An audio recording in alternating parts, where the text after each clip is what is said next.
Dos, tres. Mi nombre es Abdul Fattah Sasa. Soy refugiado palestino desde 1948. Nací en la ciudad de Jaffa. La ciudad Jaffa es una de las ciudades más antiguas del Mediterráneo, según cuenta la historia. Jaffa es una parte fundamental de Palestina. Después de la Segunda Guerra Mundial, Gran Bretaña ha sido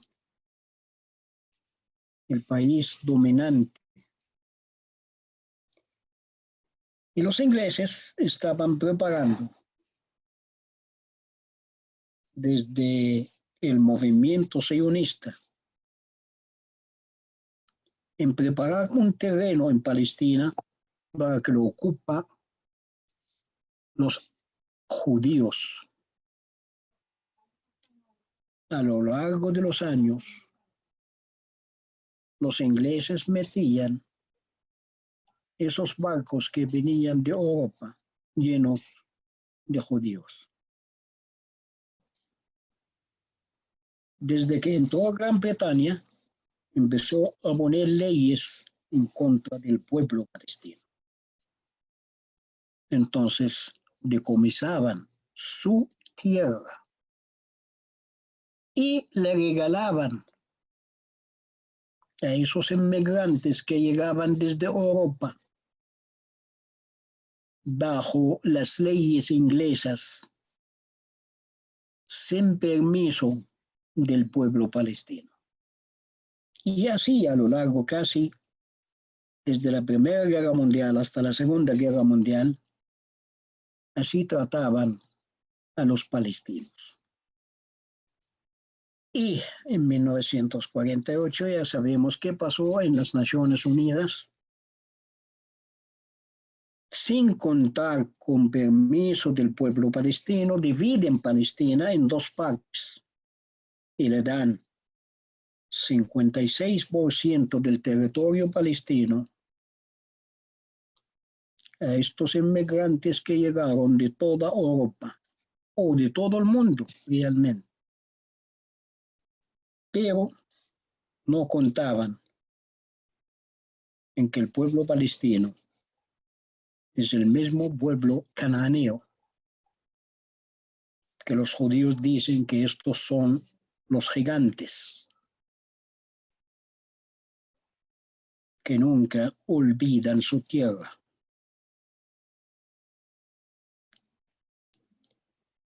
Al-Jabbarín, los valientes, así le llamaban.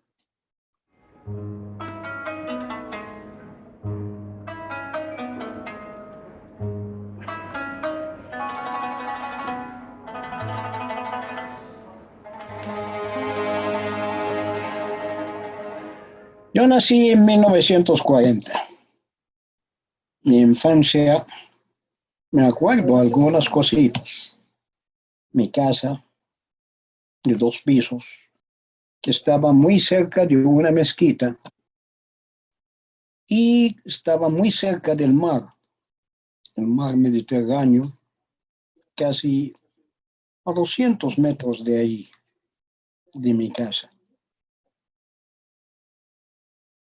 Cuando los terroristas sionistas lo que hacían es entrar a algunos pueblos, mataban a todo el mundo que está en el pueblo, quemaban las casas para dar susto al resto de la gente de Palestina cuando llegan a algún sitio que tienen que salir corriendo de ahí.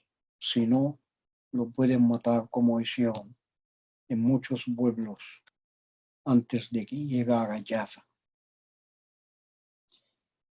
Y cuando entraron no podías En la casa, si estás con pijama o estás descalzo, no podías buscar tus zapatos, ni coger del armario ropa y salir con ella. No te permiten. Entonces los palestinos salimos y dejamos en nuestras casas todo lo que teníamos en la casa. Así fue. Casi 800.000 palestinos de esta manera en el 48 salieron de sus casas y dejaron sus pertenencias. Solo llevaron la llave de las puertas. Por eso hoy día casi el signo de refugiado palestino, la llave de la puerta que había dejado en su ciudad natal. Me acuerdo cuando salimos de Jaffa, casi un día del 48 al mediodía, nos fuimos a Ramle. Ramle es la ciudad natal de mi padre, porque él nació en el Ramle. El Ramle está a unos 30 kilómetros de Jaffa, camino a Jerusalén. En el Ramle quedamos más o menos un mes, hasta que se cayó el Ramle en manos de ellos. Entonces nos fuimos a Lud. En el Lud quedamos 2 semanas. Me acuerdo que los judíos han hecho, o los terroristas estos, han hecho una matanza en la gran mezquita del Lud. Y empezaron a sacar la gente después de esta matanza de sus casas. Entonces, entre las montañas, mi papá, mi mamá y nosotros, mi hermano Ali tenía menos de un año.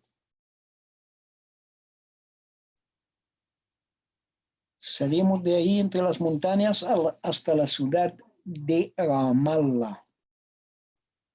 Me acuerdo que dormimos en el jardín del centro de Ramallah, sin cobijas, sin nada.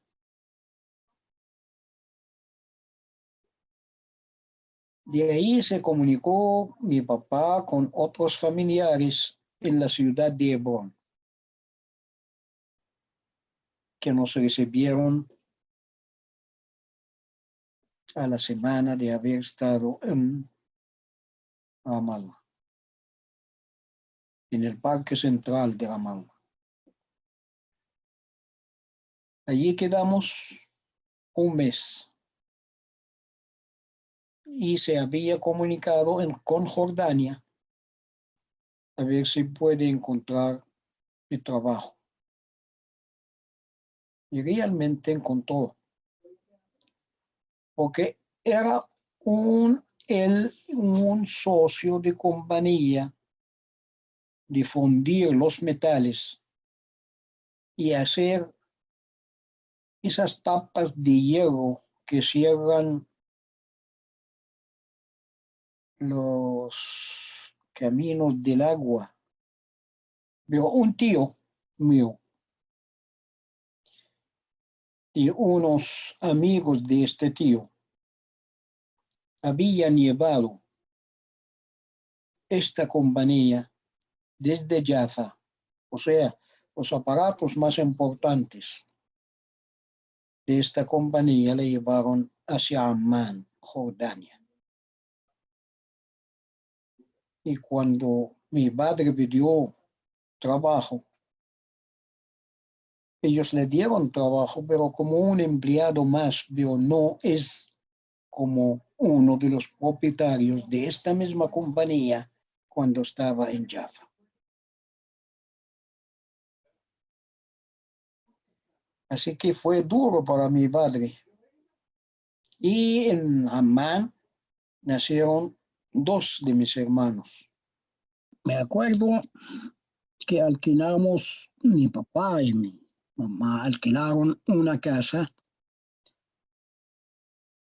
entrando, se llama Jabal al-Qala, la montaña del castillo. Ahí quedamos casi 2 años. Mientras tanto, me pusieron en un kinder que estaba detrás de la gran mezquita de Amman. Tenía que ir allí con mi hermano Abdelrahman y yo a este kinder. Él estaba en un grado anterior a mí. Después me matricularon en una escuela primaria que estaba en Shara Wadi Sir, o sea, la calle de Wadi Sir, entrando a la montaña de Jabal Amman. Allí estaba la escuela primaria mía. Después de ahí, cuando construyeron la escuela de Ragadán en Jabal al-Hussein, me matricularon en Jabal al-Hussein, en la escuela de Ragadán. Entré al segundo o al tercer grado de primaria hasta el sexto, y de ahí a Kulliyat al-Hussein, que estaba enfrente de mi casa. Kulliyat al-Hussein. Allí terminé en 1958 al Matrek al-Urduni, o sea, la licenciatura, los grados del colegio. Porque después de terminar el colegio, Abdallah al-Bukhari, mi primo, hijo de mi tía, me encontró, habló con el dueño de la compañía de electricidad de Jordania y me metieron ahí como en el departamento de contabilidad, donde trabajé 3 años realmente.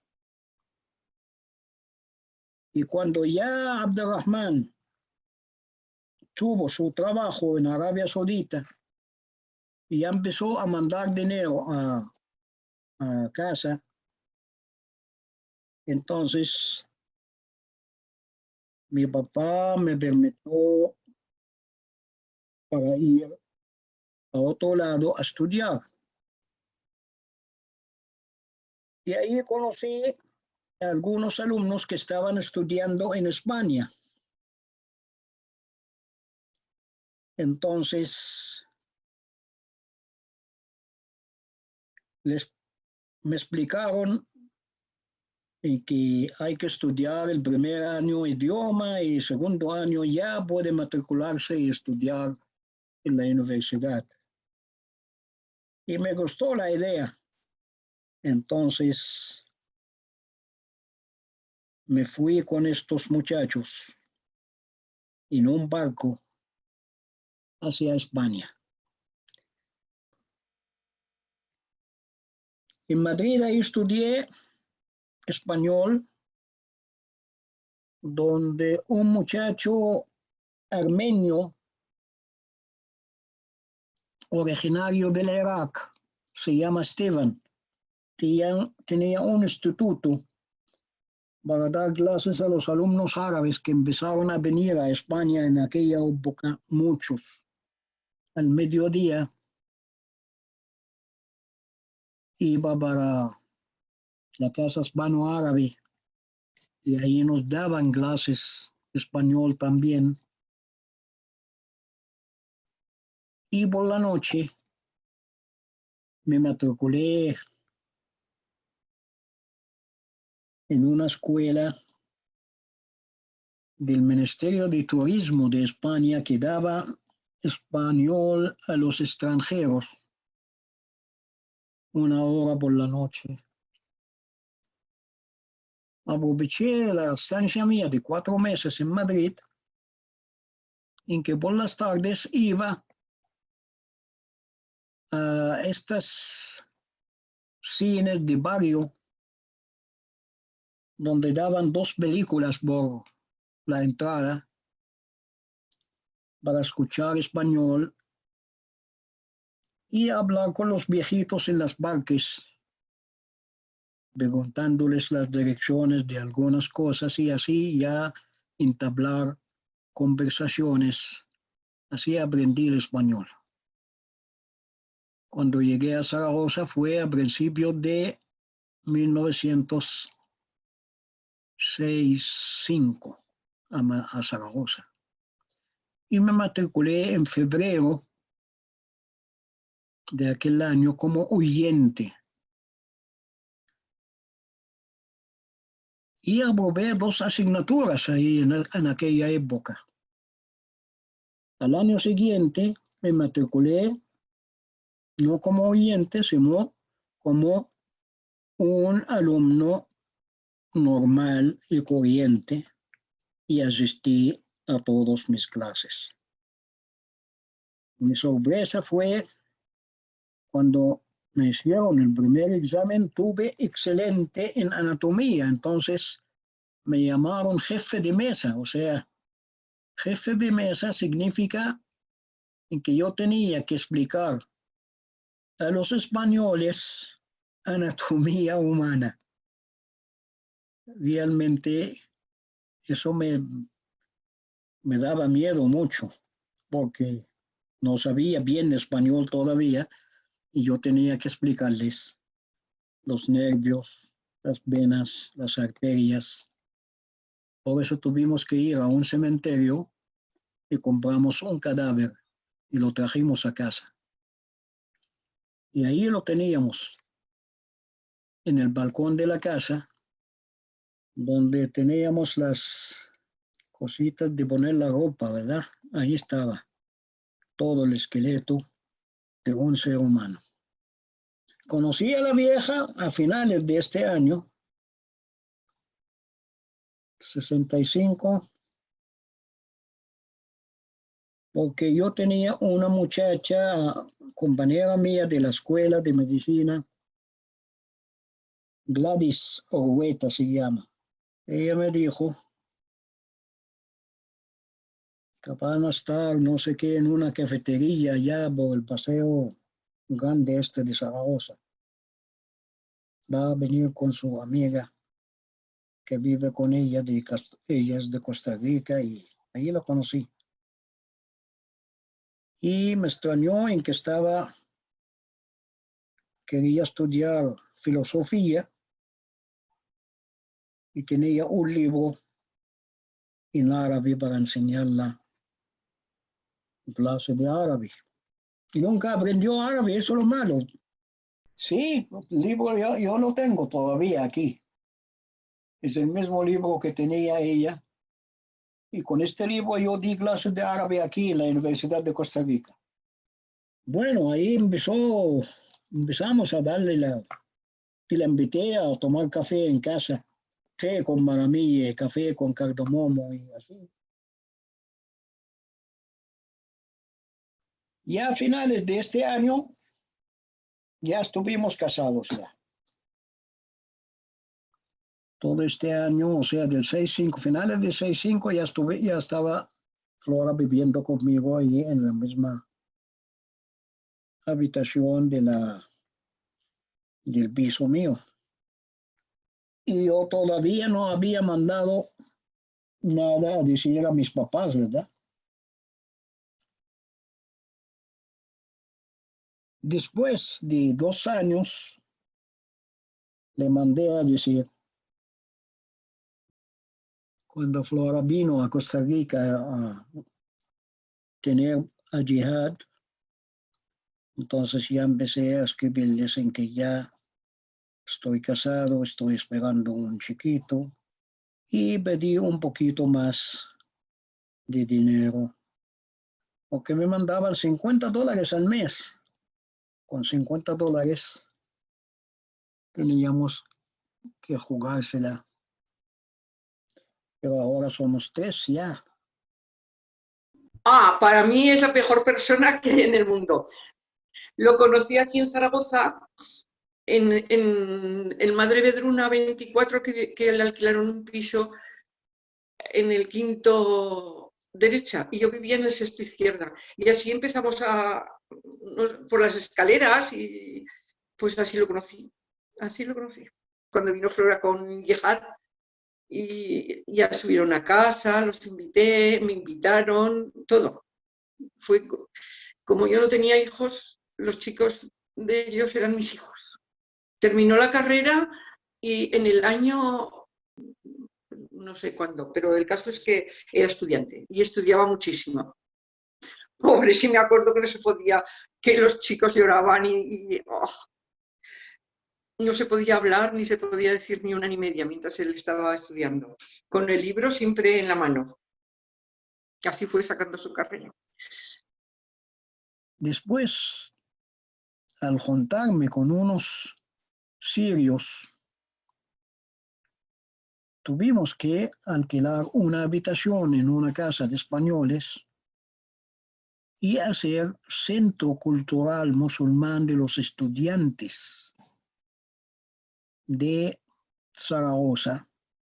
Y alquilamos una habitación con una lámina de zinc, de la lámina de plywood, de madera, como si fuera un mihrab. Y lo pusimos y empezamos a rezar. En el año 68 hicimos un rezo de Yuma en conjunto con toda esta gente. Casi subimos más de 15 personas. Yo calculo que es el primer rezo después de haber salido los musulmanes de Zaragoza hace 500 años.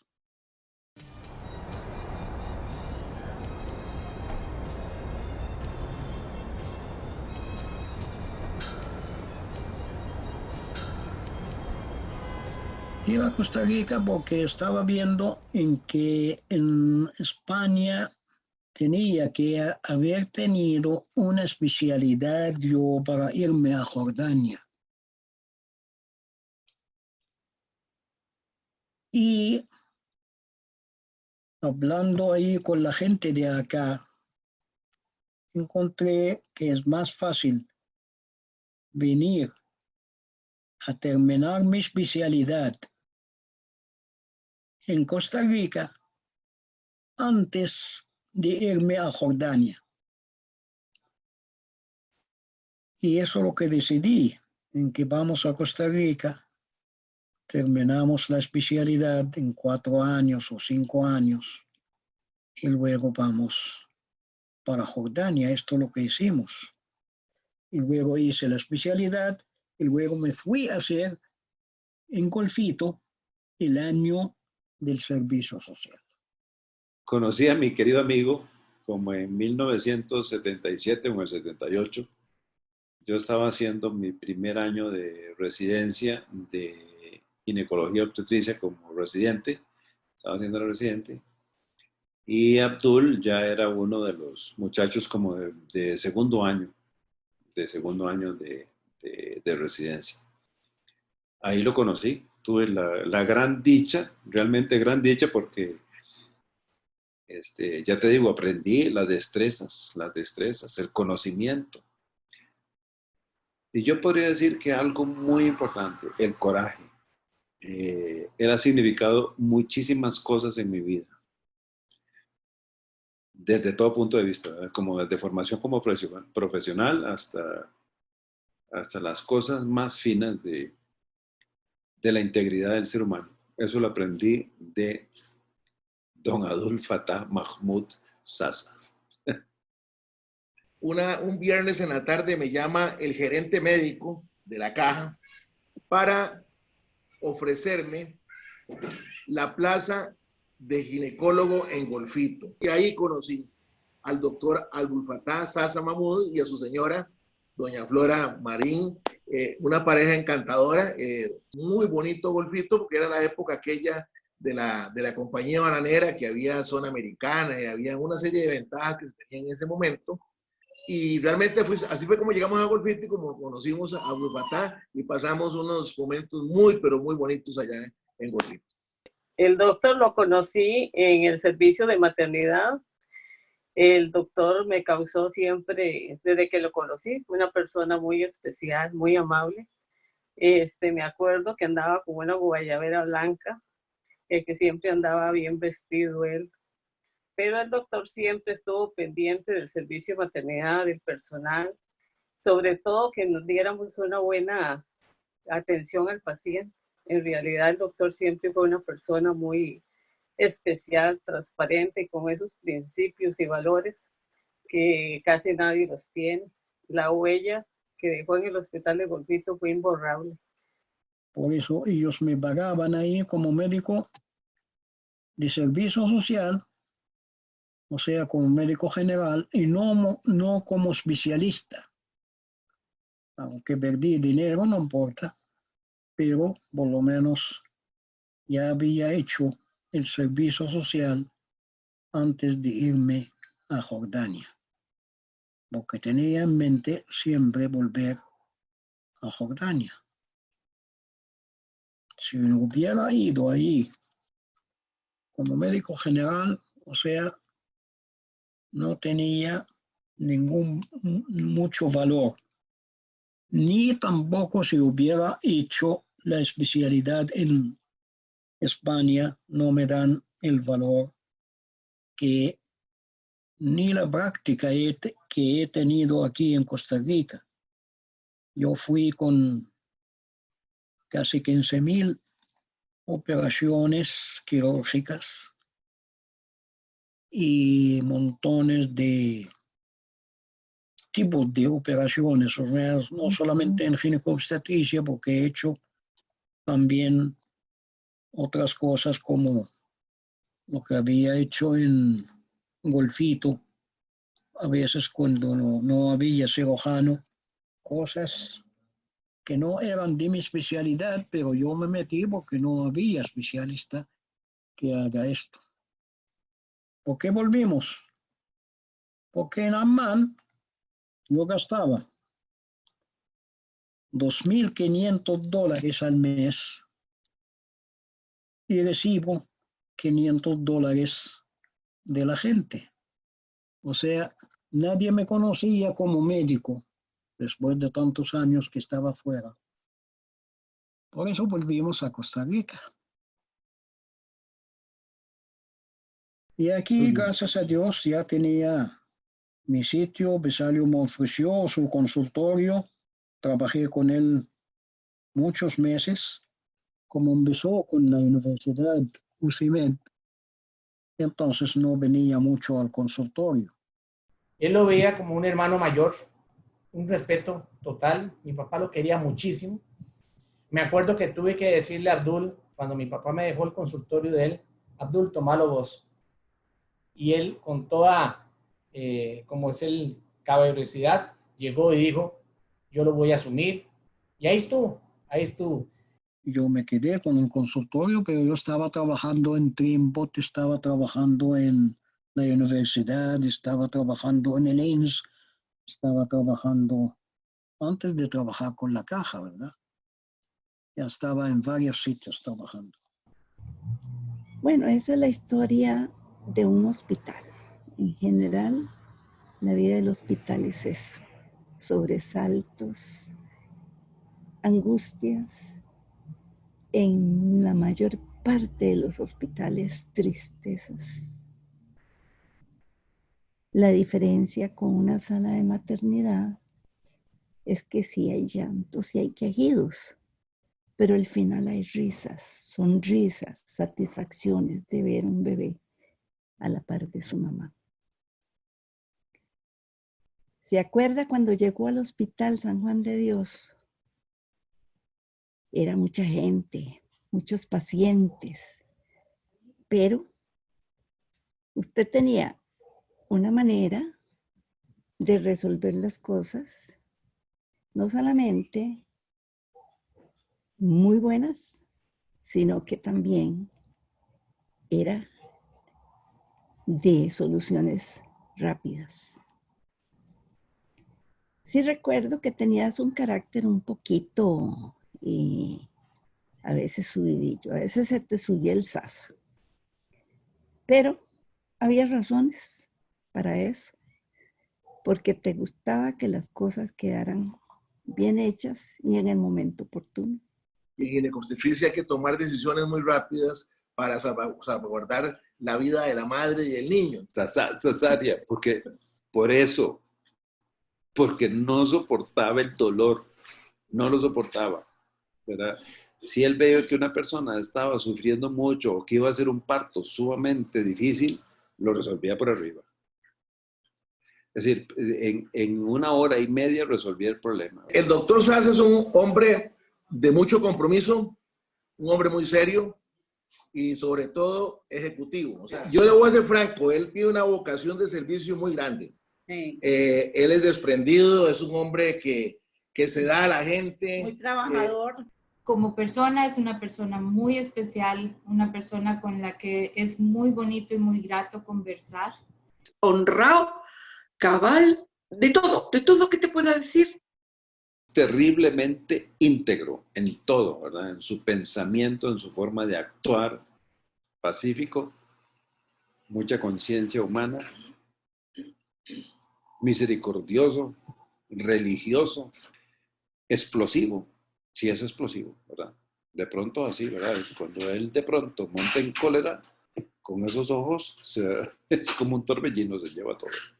Pero en el fondo, viejo, en el fondo, y no tan en el fondo, porque él es así, tiene un corazón enorme, es un tipazo, es un buenazo. Yo no sé qué puedo decirle, es como un papá, un amigo, es un consejero más que todo. Es el mejor hermano que puede tener uno y el mejor amigo, por supuesto. Yo me fui en octubre y no me imaginé que en diciembre, que terminábamos todos, me enviaron de compañero al hospital de Golfito al doctor Simón Bluestein-Glatt. Imagínense ustedes este hombre nacional y de Golfito que se encuentre con el doctor Abdul Fattah Sasa Mahmoud, palestino de amplio reconocimiento y muy duro en sus pensamientos, y me llegue allá el doctor Simón Bluestein-Glatt, un judío. Me pasó, estuve ahí como 4, 5, 6 meses mientras Abdul se fue, estando en una guerra de Medio Oriente. Tuve que adaptarme mucho a ese tipo de situación. Aprendí montones con Abdul Fattah de todo lo que es Palestina, me explicó todo. Lo empecé a tratar a partir de la llamada Guerra de Julio en el 2006. Yo estaba vinculado con la Asociación de Profesores de Segunda Enseñanza, APSE, y teníamos un congreso en el cual pues abrimos un espacio para que él pudiera dar una charla sobre la situación que se estaba viviendo. El vínculo con él pues ha sido siempre alrededor de los acontecimientos, las luchas, la resistencia del pueblo palestino y las respuestas ante una constante y sistemática agresión, acoso del Estado de Israel. Al doctor le reconocemos en este país, más allá de su larga trayectoria como médico, pues el haber sido el símbolo de la causa palestina, el haber sido y el ser aún el símbolo de la causa palestina, lo cual en Costa Rica pues no ha sido una tarea fácil, hasta que pues hace algunos años ese clima empezó a cambiar. Este país y su población empezó a ser cada vez más sensible a esa causa justa de los palestinos, y en buena medida se lo debemos al doctor Sasa, sin duda ha dejado una huella importante en la sociedad costarricense. Ha contribuido a educarnos, a conocer un poco mejor esa vastísima cultura árabe islámica que gracias al doctor ahora entendemos un poco mejor. Siempre ha sido con una línea bien clara, respetuoso, creyente, fuerte en Dios. Él hizo y fundó la mezquita, luchó por ella y sigue luchando. Realmente es la obra de su vida y todos lo conocemos y reconocemos este gran mérito que tiene. Para mí es un gusto poder estar en esta recordación de una vida que ha estado dedicada al servicio de su prójimo, tanto en lo profesional como en lo espiritual. Y quiero decir que, bueno, a él lo conozco desde hace ya muchos años, tantos que ya se me olvidan, principalmente porque fui colega durante un tiempo de su cuñado, del doctor Roberto Marín, que me ha enseñado tantas cosas, ambos discípulos de doña Hilda Chen Apuy. Y así fue como llegué a conocerle y después, a lo largo del tiempo, en una gran cantidad de eventos en donde siempre participó trayendo la voz de Palestina. Algunos de esos eventos fueron duros, agrios, difíciles, complejos, pero ahí estuvo siempre el doctor Sasa, muy presente, muy combativo, muy claro. Pero yo no quisiera quedarme en esa dimensión únicamente. Creo que él como médico, como profesional en la Caja del Seguro, ha sido un extraordinario costarricense más. Y esa es una dimensión que yo quisiera resaltar porque el doctor Sasa nunca le ha quitado el pecho a las balas en lo que toca a sus responsabilidades ciudadanas.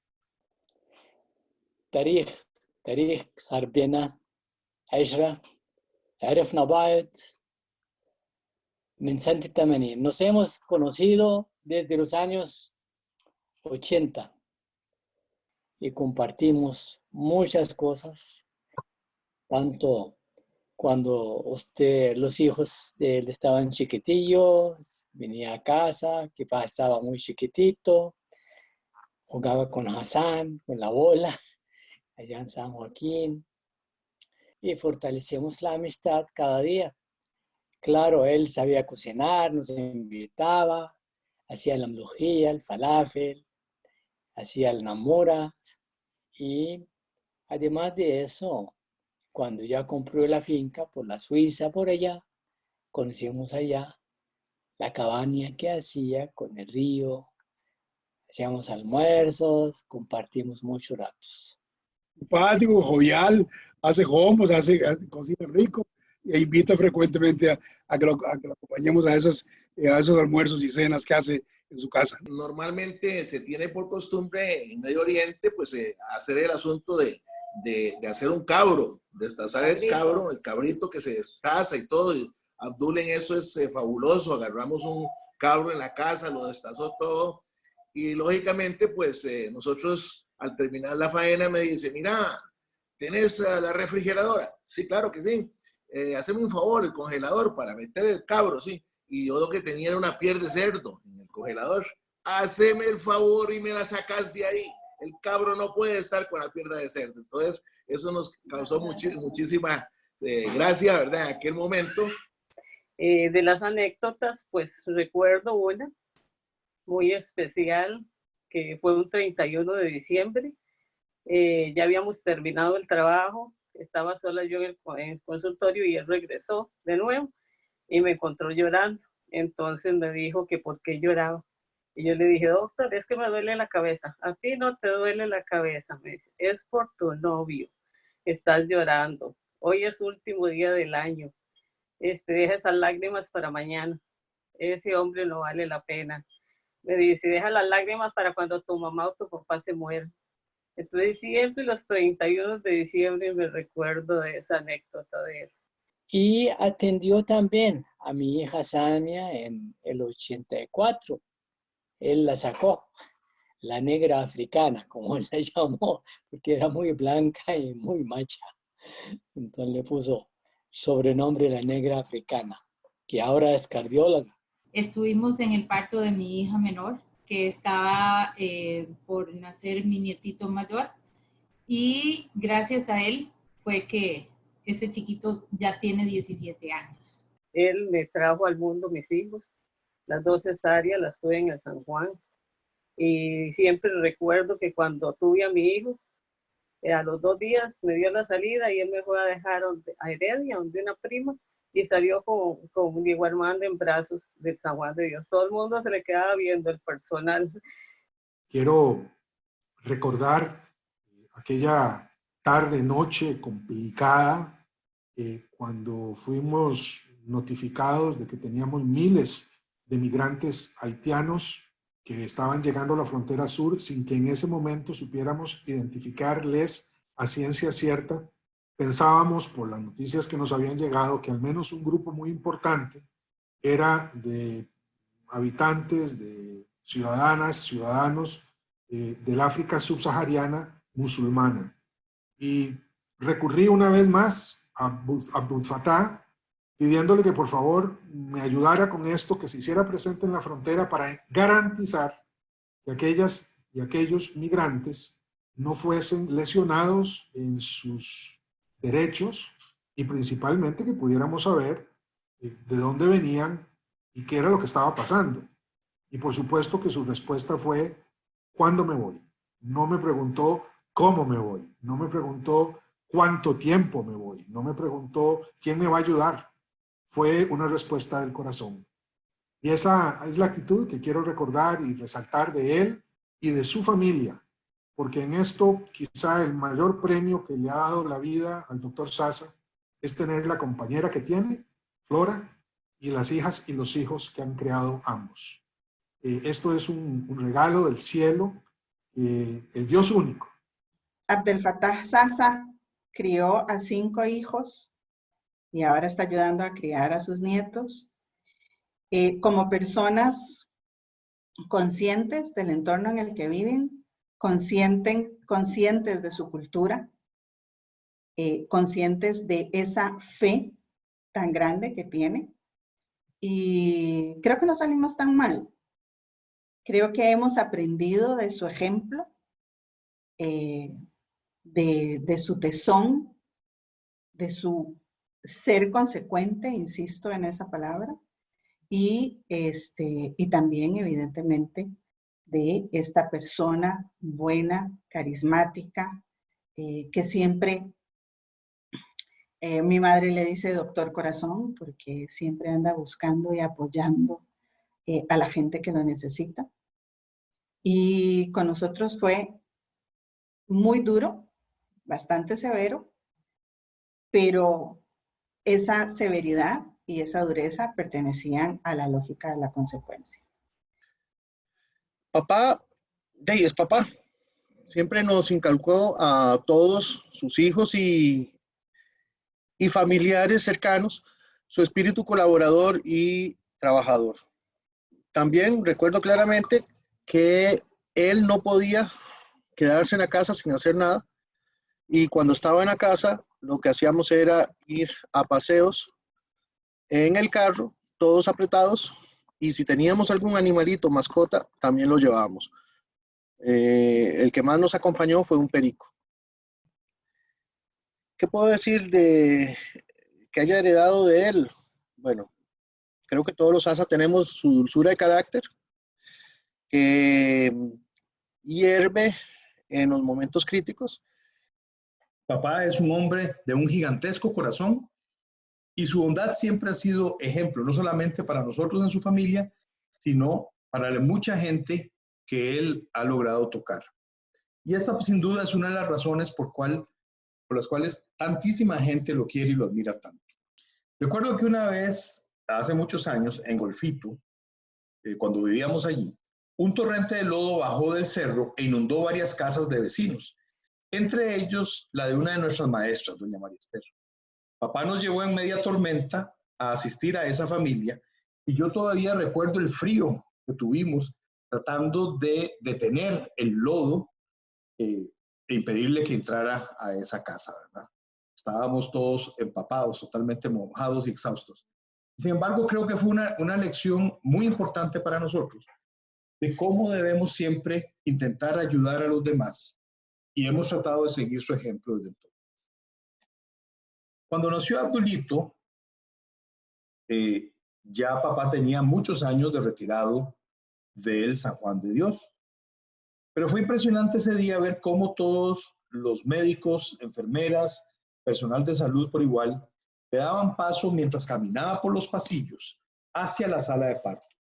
Él había pedido permiso simplemente para estar ahí, pero el médico del turno, al notar que era él, le cedió su lugar y él rápidamente tomó las riendas de la situación. Bismillahirrahmanirrahim. Inna atayna kal-kawthar, fasalli li rabbika wanhar, inna shani'aka huwal abtar. Esa sura me gusta mucho y Jibdu me enseñó esa sura. Fue muy bonita para mí y me gusta mucho cuando él me enseña como cosas de nuestra religión o hablar árabe o eso. Y también me gustan las comidas que él me hace de árabes. Son muy especiales para mí, sinceramente. Y por eso le pido gracias por estar aquí conmigo. De papá tengo muchas cosas. Tengo el canal en la nariz y mucho del carácter. Pero hay dos cosas que son muy importantes para ser la persona que soy hoy y que van a seguir siendo muy importantes el resto de mi vida, y son su herencia. Esas son, primero, ser un trabajador eficiente. Mi papá nunca perdía el tiempo. Yo lo recuerdo siempre, incluso en su poco tiempo libre, porque siempre estaba trabajando, incluso en su poco tiempo libre, él estaba inventándose proyectos. Dígase edificar una mezquita, dígase hacer una pileta de truchas en su finca. Independientemente de lo difícil de la tarea, a él lo que le gustaba era hacer el trabajo y hacerlo eficientemente y no perder el tiempo. Y también de papá tengo el coraje, la valentía. No tengo los méritos de él de haberme ido a estudiar medicina a un país extraño en un idioma que no conozco y aún así sacar una carrera tan difícil como medicina, ni la valentía que eso amerita o la valentía que amerita después irse a un país completamente extraño al otro lado del mundo de donde él nació y ahí ejercer su profesión. Pero yo sí tengo de él esa noción de que cuando algo es correcto hay que hacerlo, aunque pueda haber consecuencias. Y ese coraje me ha facilitado también la vida y me ha construido de la forma como soy y como mucha gente me aprecia. Gracias, papá. Si algo admiro de papá, bueno, son tres cosas principalmente. La coherencia con su vida, ¿no? O sea, la coherencia que tiene entre lo que piensa, siente, habla y actúa, que lo ha manifestado siempre en su vida.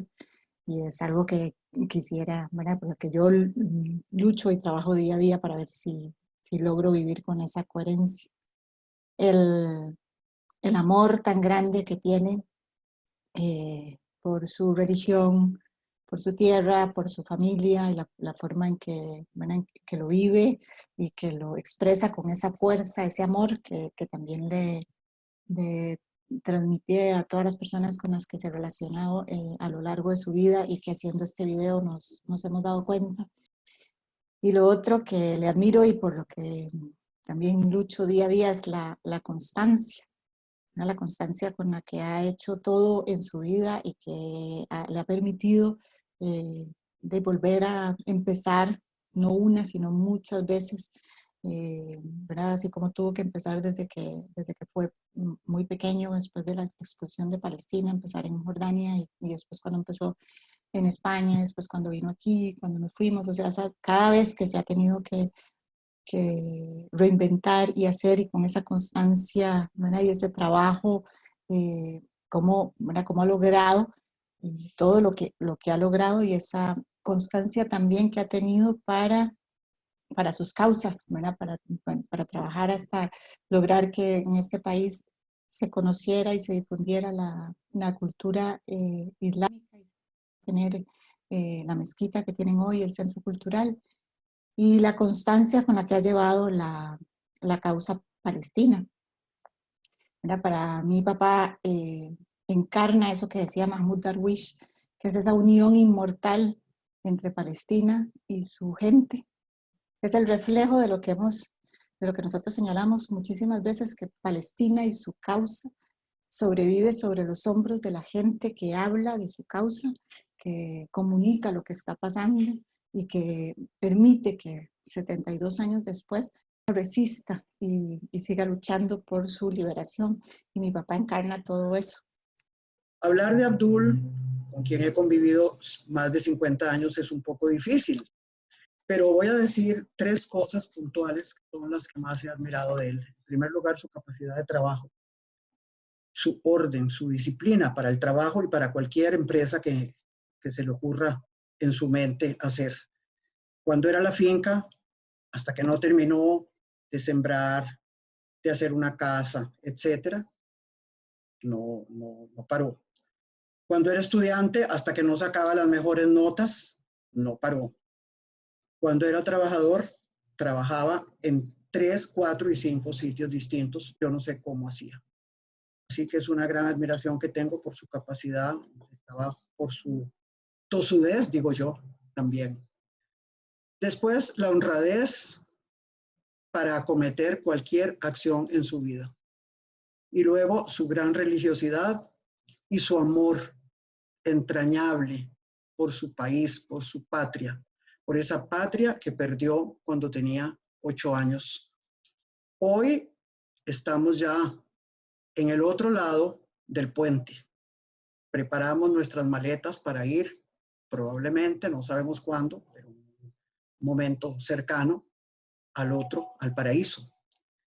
Pero he de decirle a mis hijos que me van a escuchar ahora y que van a escuchar dentro de muchos años, porque con este sistema las cosas perduran mucho tiempo, que me siento muy orgullosa de haber conocido a Abdul allá en el lejano 1965. أخي وصديقي الدكتور عبد الفتاح، بكل صدق، بكل أمانة، أنا بعتبرك علم فلسطين في كوستاريكا، علم فلسطين في كوستاريكا. الهombre noble، الراجل اللي دايما حامل القضية وحامل الإيمان من أجل قضيتنا كلنا، قضية فلسطين. دايما يافا حاملها زي ما حامل بقية فلسطين، زي ما حامل غزة، زي ما حامل الإيمان، زي ما حامل الإسلام، زي ما حامل مؤسس المسجد. فهاي شغلات حتضل دائما في ذكرى الجميع. واليوم بقول لك كل سنة وانت سالم، وإن شاء الله يا رب كمان قدهم وزيادة، ونبقى عنا دائما دكتور عبد الفتاح صديق ومرشد إن شاء الله. En este día celebramos esas 80 maravillosas vueltas alrededor del sol que ha dado papá. Muchas felicidades, papá. Te queremos todos muchísimo. Felicidades lo primero. 80 años, Abdul, ya. ¿Y qué te voy a decir, Abdul?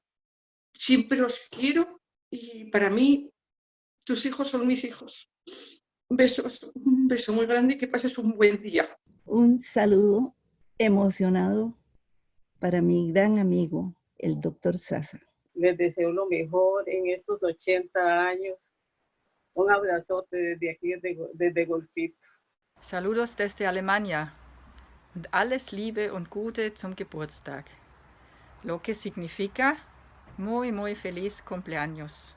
Y una gran felicitación para mi gran amigo, el colega hermano de luchas. Doctor Sasa, feliz cumpleaños. Les mando un gran abrazo, les deseo lo mejor y muchas felicidades. Salam aleikum. Feliz cumpleaños, Jiddo.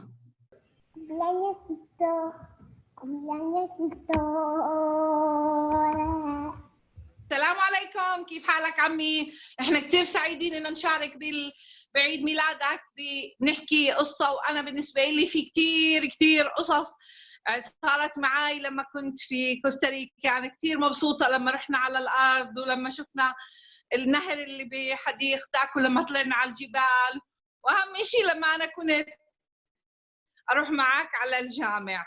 هاي ما راح انساها طول عمري. ان شاء الله حياة سعيدة، ان شاء الله نشوفك بعمان قريبا ونحتفل مرة ثانية.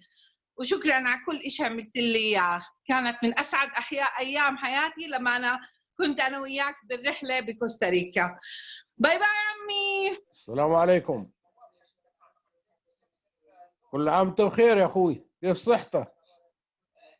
فيليس كومبلانيوس. السلام عليكم يا عمي، كل عام وانت بألف خير يا رب، وان شاء الله السنة الجاي نحتفل بعيد ميلادك وانت عنا يا كبير عيلة سعسع ويا تاج راسنا. حبينا نعيد عليك عيد جماعي. هاي عمر بعيد عليك. كل سنة وانت سالم يا عمو. كل عام وانت بخير. كل عام وانت بخير جدو. كل عام وانت بخير يا عمي، كل عام وانت بخير، ان شاء الله نشوفكم بخير يا رب. كل عام وانت بخير. ينعاد عليك بالصحة والعافية يا رب، وان شاء الله تيجي واعمل لك ورق دوالي واعزم وجيها معاك. كل عام وانت بخير عمو، ينعاد عليك بالصحة والسلامة يا رب. ان شاء الله نشوفك، ان شاء الله نشوفك هون عمان، وان شاء الله تيجي كل سنة ونشوفك كل سنة نحتفل بعيد ميلادك كل سنة. يلا كل عام وانت بخير عمو، ينعاد عليك بالصحة والسلامة يا رب، ان شاء الله وانت معنا المرة الجاي. يلا كل عام وانت بخير، ينعاد عليك بالصحة والعافية، وإن شاء الله تيجوا على عمان ونحتفل فيكم بعمان. يلا كيف؟ وين الفتاة؟ Happy birthday to you. Happy birthday Uncle Abdul. Happy birthday to you. Happy birthday خالو. Happy birthday كل سنة وانت سعيد. كل عام وانت بخير عمي. كل عام وانت بخير. كل عام وانت بخير.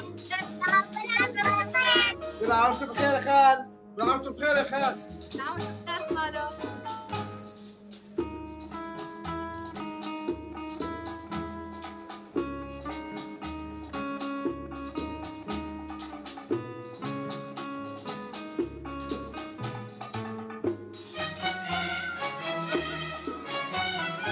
¿Qué más le quieres decir a Jiddo? ¿Qué te gusta de Jiddo? ¿Qué te gusta de Jiddo? Pastel. ¿Los pasteles qué hace? ¿La comida? Sí. Tírale un besito a Jiddo por el cumpleaños.